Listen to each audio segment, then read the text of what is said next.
বিজেপির সাংগঠনিক সভা আজ অনুষ্ঠিত হয়েছে তেলিয়ামুড়ার অশ্বিনী কুমার ঘোষ স্মৃতি কমিউনিটি হলে। স্থানীয় মণ্ডল কমিটির উদ্যোগে চলে এদিনের এই কর্মসূচি। ত্রিপুরা প্রদেশ ভারতীয় জনতা পার্টির নির্দেশক্রমে বৃহস্পতিবার এক দিবসীয় এই প্রবাসে তেলিয়ামুড়া বিধানসভা কেন্দ্রে আসেন খোয়াই জেলা বিজেপির নবনিযুক্ত সভাপতি সমীর কুমার দাস। তার সফরকে কেন্দ্র করে 28 তেলিয়ামুড়া বিজেপি মণ্ডলের উদ্যোগে অশ্বিনী কুমার ঘোষ স্মৃতি কমিউনিটি হলে এক সাংগঠনিক বৈঠকের আয়োজন করা হয়। অনুষ্ঠানে তেলিয়ামুড়া বিধানসভা এলাকার বিভিন্ন স্তরের দলীয় পদাধিকারী এবং কর্মীদের নিয়ে সংগঠনের বর্তমান অবস্থা, ভবিষ্যৎ পরিকল্পনা এবং সাংগঠনিক কার্যক্রম আরও শক্তিশালী করার লক্ষ্যেই বিস্তারিত আলোচনা অনুষ্ঠিত হয়। সংগঠনের ভিত আরও মজবুত করা এবং তৃণমূল স্তরে দলকে সুসংগঠিত করার উদ্দেশ্যেই এই বৈঠকের আয়োজন করা হয়েছে বলে দলীয় সূত্রে জানা গেছে।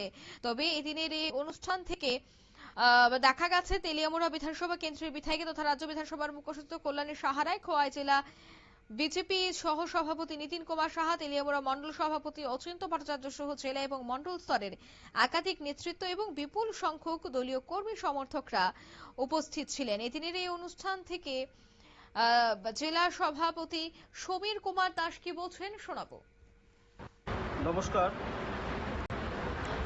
ভারতীয় জনতা পার্টি ত্রিপুরা প্রদেশ কমিটির মাননীয় সভাপতি বিধায়ক অভিষেক দেব রায় মহোদয়ের নির্দেশে আজকে খোয়াই জেলার সাংগঠনিক কর্মসূচি হিসাবে 28 তেলিয়ামুড়া মণ্ডলে আজকে আমার প্রবাস কার্যক্রম। এই কার্যক্রমে প্রথমে সমস্ত কার্যকর্তাদের সামনে আমরা আলোচনা রাখব, তারপর বুথ সভাপতি, শক্তি কেন্দ্র, আমাদের প্রধান উপপ্রধান, পঞ্চায়েত সমিতি, জেলা পরিষদ, পৌরসভার যারা নির্বাচিত সদস্যা, পূর্ণাঙ্গ মণ্ডল কমিটি, এই মণ্ডলের অন্তর্গত জেলা রাজ্য কমিটির যারা আছেন তাদের সাথে মত বিনিময় করব।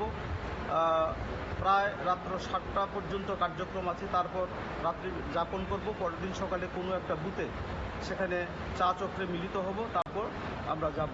তো সাংগঠনিক সামগ্রিক অবস্থান বোঝার জন্যে, জানার জন্যে, কার্যকর্তাদের সাথে মত বিনিময় করার জন্যেই মাননীয় প্রদেশ সভাপতির নির্দেশ অনুযায়ী জেলা সভাপতি হিসাবে আমার এটা দ্বিতীয় কার্যক্রম।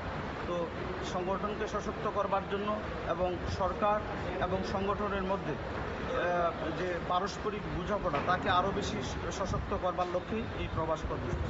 নমস্কার।